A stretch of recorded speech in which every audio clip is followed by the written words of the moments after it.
Hey, good morning, everyone. Good morning. The topic I chose to speak about is moral hazard. I'm imagining most people here don't know what that means, so I'm going to first try to explain a little bit about moral hazard. Professor Allman, I think I've mentioned him here before. He's a Nobel Prize-winning professor who's also, I don't know if he's a rabbi, but he's a religious Jew, and he often discusses, he went to yeshiva, so he often discusses Talmud and economics and things like that. When he was a Bachur in yeshiva, today yeshivas have like Friday night meals, and people go to the meals, and they and the community for the yeshiva, like in the dormitory, they have a meal. But it used to be that the Shabbos, they used to be sent to different homes to eat in different homes, and they the community had the people who lived there. Like imagine if it was yeshiva in Borehamwood, so everyone over here would get two Bochurim assigned, students assigned, and you eat in the person's home for the night. So he was once paired up with another student. They went to the guy's to someone's home, and often there was animosity towards the students that came to the home because you were assigned students. You never asked for them, and it was like a responsibility. So people would end up having students coming over to their home and eating their food and leaving, not saying thank you, and it ended up becoming one of these issues. So what he recalls is when he was a student, is a person he went with was sitting by the table and was eating a lot of the challah on the table. So the person, that the host told him, we also have bread. You don't have to eat all the challah, we also have bread. She said, yeah, I see the bread, but I prefer the challah. It tastes better. So the host said, yeah, well, it might taste better, but it's also more expensive. So the student told the host, oh, it's more expensive, but it's worth it. It's worth the price. This is a classic example of moral hazard. Moral hazard, to be best explained, is where, for example, you've got car insurance companies or any insurance company, right? Let's say I don't know what the rate's going for. Let's say I pay, I don't know, £100 a month, sounds reasonable. And if you get into a car crash, you get £1,000 from them. So you'll go to your car insurance agent or whoever sells the insurance. You tell them, I would like to double it. I'll pay £200 a month, and in the event I get into a car crash, I'll get $2,000, right? Now, logically speaking, the reason the agent is doing the deal with you is because in his mind, the chances of you not getting into a car crash is higher than you getting into a car crash. Therefore, it's worth risking paying $1,000 for the 100 you're paying him. So logically speaking, it should be worth it for him to double it and just make an extra 100, the same way he'd want another client. Mm-hmm. So why would they say no? And it's a policy. All insurance companies would not want to double the deal. It's very simple, Rabbi. Why? Because you what I'm saying is, if they think you're not going to get into a car crash, therefore it's worth the risk of 100 for 1,000. This for the same. There's no risk. Well, that's what I think is the situation. There's no risk. If there's no risk, then why don't they make it 200 for 2,000? To give you some skila on your premium. So why not double it and get paid 200 for nothing? Okay, but even if that is true, why wouldn't they double it and just make an extra 100 for free? If you do He's asking a different question. What's that? Let's just focus on the question. If they're just making money for free, why not just double it and make an extra 100 for free? Because then they're assuming you're going to crash, and they want to give you the benefit. Why would they assume you're going to crash? Can a person buy two plans? Buy one plan and just repeat and pay for it again? I've tried that. No, you can't. Why not? Because they only want to pay out once. I understand, but... No, they tell you you're not allowed to do that. I understand. I'm asking why not? If they're in for making money, and for two separate people, it's worth doing it. For one person, why isn't it worth doing it double? Because they only want to pay out once in the unfortunate event of an incident. Okay, but if the risk of you not getting into a car crash is worth it for them, hence they'll do it once, why wouldn't they make the same risk for the same amount of money twice? To my understanding... To my understanding, the policy of insurance companies to not allow people to pay more and receive more in the event of a car crash is because they believe if you buy another plan and you'll gain more from a car crash, there's more of a chance that the event will happen, that the person will get into a car crash. Meaning, if a person stands to gain financially from a car crash, there's more of a likelihood for him to get into a car crash. Right? Now that makes no sense because let's say you'll make $10,000 from a car crash as opposed to $5,000 from a car crash. It's still not worth losing your arm for the $5,000 extra dollars, right? No, but then hang on, it doesn't make sense. Why? Because first of all, someone could insidiously get into a car crash that damages the car and does not hurt them. Yeah, that's probably the biggest thing they're concerned about, and that makes perfect sense. Okay, so and also, so a person generally might be less careful. They might not be intentional. Psychologists argue similar to the second point. It's an idea called moral hazard. When you're on the highway and you want to cut a line, There's a certain risk factor, right? You're gonna cut in, it's probably gonna be all right, but you're scared. If you're gonna lose a lot of money and your arm and it's a terrible thing, you're like, okay, I'll be about 5 minutes late to my interview. Better to be 5 minutes late to my interview than to make this risk. To put yourself in a risky situation is not worth it. When you stand to gain from a risky situation, right? And in the event something bad happens, you get covered by the insurance company, there's more of a likelihood people are going to make that risk. People aren't consciously getting into car crashes to make money. People are entering risky situations thinking they'll not get into the car crash, and that's how you have more car crashes. This concept is called moral hazard. In the 2008 economic crash, there are many factors involved. One of the major factors, according to a lot of economists, was the idea of moral hazards. I go to a bank and I want money. Yes, the bank asks you, why do you want money? So you tell the bank, I want money because I've borrowed, I want to open a company. If anyone's seen that film, Yes Man, or Yes by Jim Carrey, right? The guy wants to make a company where they sell cakes with celebrities' faces, and he lends the money, right? It's an irresponsible money lending, right? Then he gets called up by his boss. How could you lend this kind of money out, right? In the film, ironically, they ended up getting back the money, but it's irresponsible lending. What happens in banks is you go and you want to start a business, and you ask for money. They say, okay, well, let's analyze your business, see if we'll get our money's worth. If they don't get the money back, they've got insurance companies who pay back the bank. The bank stands to lose nothing. The bank makes a lot of irresponsible choices with who they lend money to because anyways, they're covered by the insurance. Even the insurance doesn't really care because the government's going to bail them out because the economy relies on the insurance and the banks. So the banks are, quote unquote, too big to fail, right? The idea of moral hazard is the bank will make risks which a normal person, if he's suffering the consequences and has nothing to gain, it's not a worthwhile risk to take. The person takes the risk nonetheless because they stand to gain from it. Can you use the word moral hazard in a sentence? Okay, it's a bit hard to, but yes. So earlier I used it in a sentence saying that... Besides for this year will be about moral hazard. No. that the economic crash was due to moral hazard. Right, but I'm saying that so that we can I don't know how to use the word moral hazard in a sense. Okay. How is it functional? Yeah, it's an economic term. I don't know how to describe a concept. Is morally hazard the lending there was a moral hazard involved with lending the money. Yes, I would imagine the way you'd use the frame would be there was moral hazard involved, meaning the person was being irresponsible on a moral level. Unconsciously even. So moral hazard, you're saying basically means that they're putting themselves in risk. They're basically immorally creating a hazard. Creating a hazard. Yes. They're creating an immoral. Or they are a hazard, or creating a hazard, which is immoral, but it's not conscious choice usually. Sometimes it is, but usually it's not. In the case of the bread and the challah, it clearly was a conscious choice, right?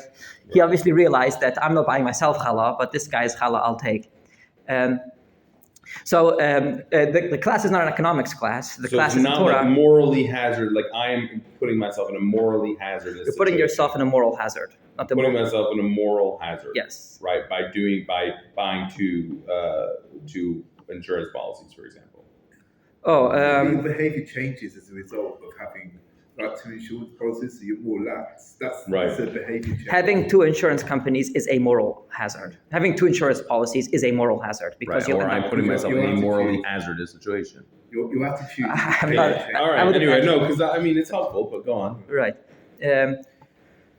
So this is a Torah class. It's not an economics class. Thanks. Really, essentially, what I want to find is a place in the Talmud we see this. So before I get to my main example, I saw an article on a website called Nishma. I've never heard of them.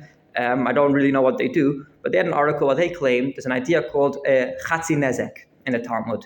I've got an ox and it gores. The first 3 times it gores, it's considered what we call a short tam. A short tam is where the owner doesn't pay full liability. We learned this from the verse where it says you sell the ox that gored and half of it you give to pay to the damages. To damages of the other ox that it gored.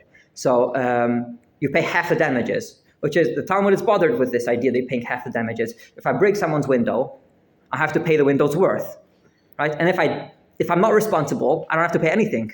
When do you pay half damages? So Talmud has 2 options. Either really you're supposed to pay for the whole thing, and the Torah let you off on half, or you're really not liable at all to pay for the damages, and the rabbis imposed a knas to pay for half the damages. All right. Now I want to analyze the second one. I've got an ox. The first 3 times it gores, I couldn't have expected it to gore. Oxes don't gore, other oxes. So obviously, I shouldn't be liable to pay for the damage of the other ox. Nonetheless, the rabbi said, you should pay the damages for half of the damage you caused. You should still pay for the first 3 times. Well, if my ox shouldn't have gored, I did nothing wrong if my ox just went and gored another ox. Why should I pay for half the other ox? Yeah, is the question clear? So nishma.org or .com or whatever they came up with a very obvious solution, right? Moral hazard. They came up with a great solution. They're claiming there's an idea of moral hazard here. If people get away with their ox goring, people are going to let their ox being close to other oxes, and people are going to. So by imposing a fine, even if it's not the full value, a person stands to lose from their ox goring the first 3 times. People are going to be careful to not enter situations where gorings will happen. Right? Not very convincing, but that's their option. But there is a Talmudic example where it's fairly obvious from the Talmud, and Tosfot explicitly discusses the idea of moral hazard. This is something I saw Rav Soloveitchik in his book on Yoredea. His students wrote, he taught in Yeshiva University. To become a rabbi, you study the laws of kashrut. Right now in Yeshiva, they teach the laws of finance, of Baba Kama, Baba Batra, and no one really cares about laws of kashrut. So there was no teacher willing to teach smicha to the rabbinical trainees. So Rabbi Soloveitchik, he was the rabbi of YU at the time. So he said, you know what, I'll teach smicha. None of the other teachers wanted to teach it, so the biggest Talmid Chacham, he ended up teaching smicha, which is what's considered traditionally a more boring and more bland subject.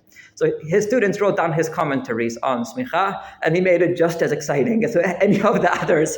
The way he taught smicha was not the way we study in yeshivot today smicha. He made all these brisker, all these complicated classes from very obvious things. Now, chapter 110 of Yoredea discusses the idea of kol kavua. And over there, he writes this example, this idea of moral hazard. You're walking down the street and you see a piece of meat on the street. You look around, you see 10 shops. 9 of them are kosher, 1 of them isn't kosher. Can I take this meat home and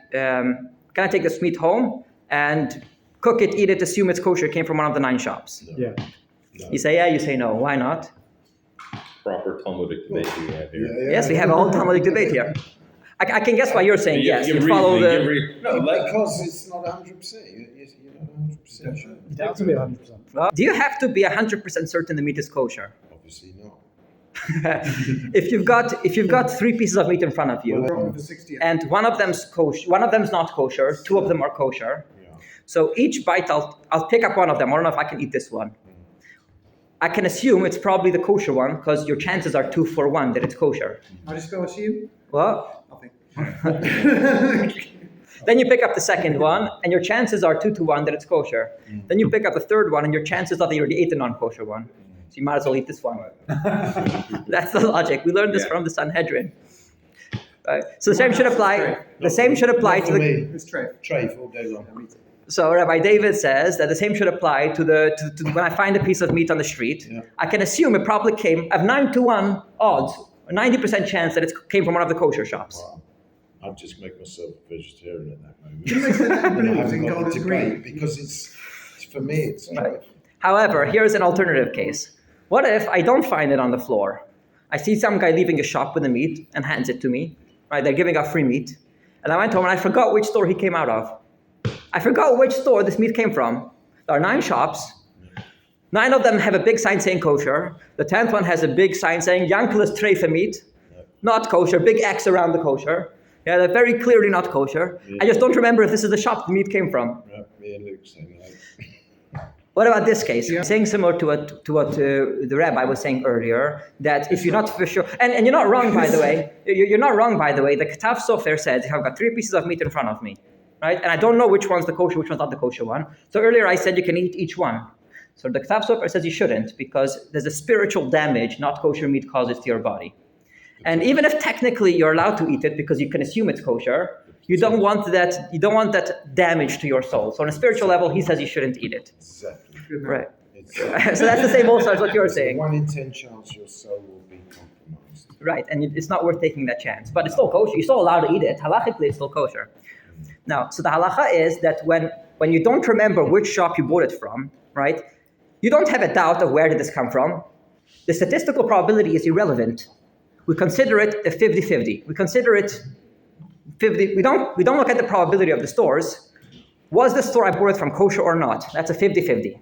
If the location of the doubt is in the store, which is clearly not kosher, there's a big sign of X on the store, right? It's not where did it come from, it's I don't remember if the store I bought it from was kosher or not. You can't say, well, most stores are kosher. That's not your doubt. Your doubt is, was the store I bought it from kosher or not? It's a bit complicated. Should I explain it? So the argument Rabbi Soloveitchik and Professor Allman propose, the difference between the two cases is very clear. In one case, I found meat on the floor. I did nothing wrong. I'm nothing wrong. I found the meat on the floor. So let's follow the probability of which store did I buy it from. But when I saw which store it came from, or I went to the store and bought it and I forgot which store it was, how do you forget what store you bought it from? By rendering the meat kosher, you've just created a potential moral hazard by people are going to start forgetting what shop they bought it from. A clear case of moral hazard. And in that Siman 110, there are a few examples like this. Like there's a difference between if someone drops something, to if something, by mistake, of course, to if something fell. If someone drops, you've got pieces of meat here, and they're all important pieces of meat, fancy pieces of meat. So you can't eat any of them because they're fancy. That's the halacha. The idea that you can eat each one only applies if they're not fancy meats. But if they're important pieces of meat, it's best to not eat any of them. But if one of them falls to the ocean, we'll assume that was the not kosher one, you could eat the rest. Unless you dropped it. Even if you dropped it by mistake, you can't. What's the difference? Different opinions, but one could argue, one could speculate, maybe moral hazard's the difference. People are going to start dropping things, right?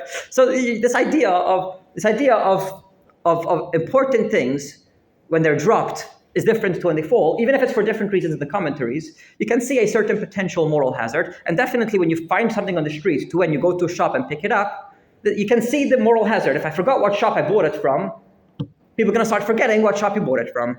Make sense what I'm saying? Yeah. Okay. Now, the Talmud doesn't say this explicitly. However, I'm going to address another case where we see this idea of kol kavua, where something is clearly kosher or not kosher. We don't follow the percentages. Where we do see the idea of a moral hazard explicitly by Tosfot. I send the messenger. I send Yankel, my best friend. I sent him, go to America, and here's my ring. Marry me off to a woman. So he goes to America, and 2 weeks later, his WhatsApp is only one tick. I stopped seeing any internet connections. He's blocked my number, and I have no idea who I'm married to. He was probably married me off to someone because he's a good friend, and when I sent him to do as a messenger, I know for sure he is going to do what I tell him to do. Right? There's a chazakah. We're sure that there's a Hebrew word. We're certain that he married me off. But the question is, who did he marry me off to? Now I go to New York, to Brooklyn, because that's the dating pool is in Brooklyn, New York. And I want to start going out with women. But each woman I meet might be the sister of my wife. Every girl I meet might be the sister of my wife. So I can't marry anyone. All Jewish women now are unkosher for me because they might be the sister of my marriage. What happened to the policy of we follow the majority? So Talmud in Masechet Nazir discusses this case. And it seems as though this is comparable to the case of where I forgot which store I went to. Yeah, I don't know which store I went to. The woman, she is clearly my wife. I don't know who she is. Says Tosfot, it's not comparable to that case. By case of the store, you go to the store, there's a big X sign around kosher. This is Yankel's Treifa store. By the woman, it was never clear to me who that woman was. There's no sign on the woman's forehead that says Mendel's wife. How could you compare the two? So Tosfot makes a very interesting comment. Tosfot said this is not a normal case where we'd say that you consider it like 50-50. This is a rabbinic enactment because the person acted irresponsibly. Tosfot said that the person sent a messenger to marry you off to another country, creating a situation where there's a potential risk for this to have happened. Says Tosfot, therefore the rabbis applied the logic of kol kavua, of saying it's a 50-50 chance. Why? Because you took that risk. It's almost like a punishment for creating a risky situation. Tosfot clearly understands that this rabbinic version of kol kavua is due to moral hazard. Understanding moral hazard to be the logic behind the idea that the shop is not considered, when you figure out which shop it is, it's not considered like 9 out of 10, it's considered a 50-50 because you put yourself in a moral Morally hazardous situation. I'm also stuck on this. Those would understand that to also apply to rabbinic enactment over here, where you're not allowed to marry anyone because they might be your sister because you created a moral hazard. With that, I conclude my class. And if anyone has any questions, Very nice. please feel free to ask.